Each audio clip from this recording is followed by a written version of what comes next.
आप देख सकते हैं पवन सिंह जिम कर रहे थे और उसी दौरान उनकी हीरोइन ने कुछ उनके साथ मस्ती किया और अपनी फिल्म को लेकर किया बड़ा खुलासा। पूरी रिपोर्ट लेकर आई हूँ, तो पूरा वीडियो देखो और वीडियो को लाइक से कमेंट करना बिल्कुल भी ना भूलें।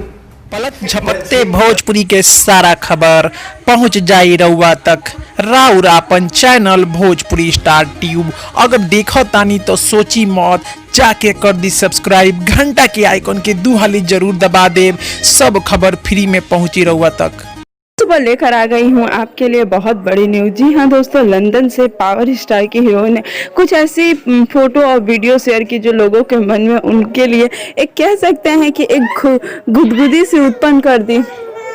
आपको किसी कारण बस पूरी वीडियो नहीं दिखा सकते, लेकिन बता दें कि इस फिल्म पावर स्टार की हीरोइन ने इस फिल्म को लेकर किया बड़ा खुलासा। आप सभी को बता दो कि फिल्म की शूटिंग कंप्लीट हो चुकी है और उनकी नई हीरोइन आ रही है वापस भारत, और पावर स्टार अपनी तीसरी फिल्म की शूटिंग में लग चुके हैं। तो ओवरऑल देखा जाए तो इस फिल्म में काफ़ी बड़े धमाके होने वाले हैं। कहा जा रहा है कि पावर स्टार इसमें काफ़ी एक्शन भरे सीन भी करने वाले हैं। आप सभी को बता दो कि 2 गाने की शूटिंग भी बाकी है जो कि भारत में आकर पूरी की जाएगी। तो ओवरऑल देखा जाए तो काफी बड़ी बजट की फिल्म है और काफी मेहनत से पावर स्टार ने बनाया। बस मैं आपसे यही उम्मीद करूंगी कि जैसे आपने पिछली फिल्मों को आपने प्यार दिया, वैसे भी इस फिल्म को प्यार दे। उम्मीद करती हूँ कि आप इतनी बड़ी पहल पे जरूर कामयाबी देंगे। अगर वीडियो मेरा अच्छा लगा हो तो लाइक से कमेंट करना बिल्कुल भी ना भूले, और पावर स्टार और उनकी नई हीरोइन के बारे में नीचे जरूर कुछ कमेंट